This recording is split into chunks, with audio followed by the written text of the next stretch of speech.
Ya, selamat datang kembali di kelas probabilitas dan statistik. Sekarang kita akan membahas distribusi T, yaitu salah satu dari distribusi sampling. Ya,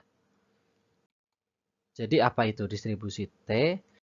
Distribusi T itu adalah distribusi yang bisa digunakan saat kita ingin mencari mean populasi, namun kita tidak mengetahui variansi populasi. Ya, oke. Jadi kalau pada central limit theorem kita dianggap mengetahui variansi populasi, kalau kita tidak tahu itu, kita bisa menggunakan distribusi T. Ya. Nah, dari mana didasarkannya? Kita lihat bersama ya. Jadi, terdapat suatu statistik yang menggantikan Z, yang sebelumnya kita menggunakan Z, saran X bar dikurangi mu per sigma per akar N. Di sini kita gantikan Z ini dengan T. Ya, makanya namanya distribusi T karena statistik yang kita gunakan adalah T. Yang mana sama dengan X bar dikurangin mu dibagi S per akar N. Nah, kita asumsikan dulu bahwa sampel random kita adalah berasal dari populasi normal ya. Nah, seperti yang sudah kita ketahui, X bar kurangin mu dibagi sigma per akar N itu adalah Z ya. Yang mana Z ini adalah berdistribusi normal.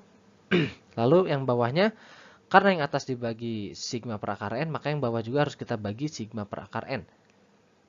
Akar S kuadrat per akar N dibagi akar sigma kuadrat per akar N.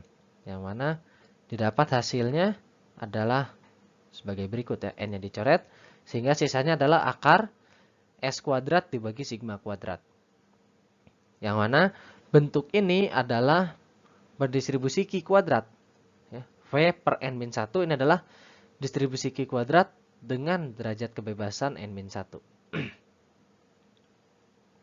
Yang mana Z, dan Z-nya yang di atas adalah berdistribusi normal baku. Nah, normal dibagi distribusi Q kuadrat, yaitu akan menghasilkan yang disebut sebagai distribusi T.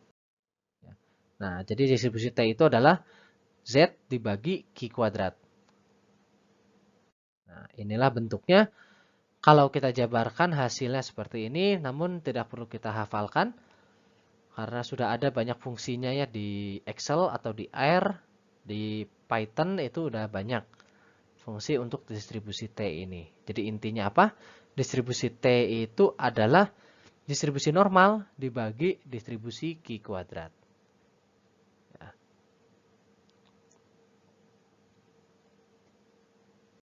Nah, penerapannya gimana? Caranya adalah saat kita mengumpulkan sampel kecil, biasanya N di bawah 30, kita akan menghitung rata-rata sampel dengan menggunakan T ini ya. Jadi rata-rata sampel sudah didapat, X kecil, bar. Nah, kita hitung nilai T kecilnya. Kalau T besar ini masih random variable. Nah, T kecil kita hitung sebagai X kecil dikurangin mu dibagi S per akar N. Gitu ya. Nah, ini kita hitung dengan derajat kebebasan V sama dengan N-1. Jadi T itu membutuhkan derajat kebebasan juga ya dalam fungsinya ini. Nah, ini biasa kita gunakan untuk N kecil 30. Kalau N lebih besar dari 30, biasanya S kita dekati dengan sigma kita dekati dengan S ya. Atau ya S bisa kita gunakan untuk sigma. Nah, kalau kita lihat derajat kebebasannya, yang mana sama dengan sampel ya, V sama dengan M-1. Semakin besar sampel, maka distribusinya ini akan semakin mendekati normal ya. Dan bentuknya juga simetris, sama kayak normal. Oke. Makanya kalau N di atas 30 biasanya udah kita nggak pakai distribusi T, kita pakai distribusi normal aja. Itu dasar-dasar teorinya ya. Nah, di bab selanjutnya nanti akan dijelaskan bagaimana terapannya.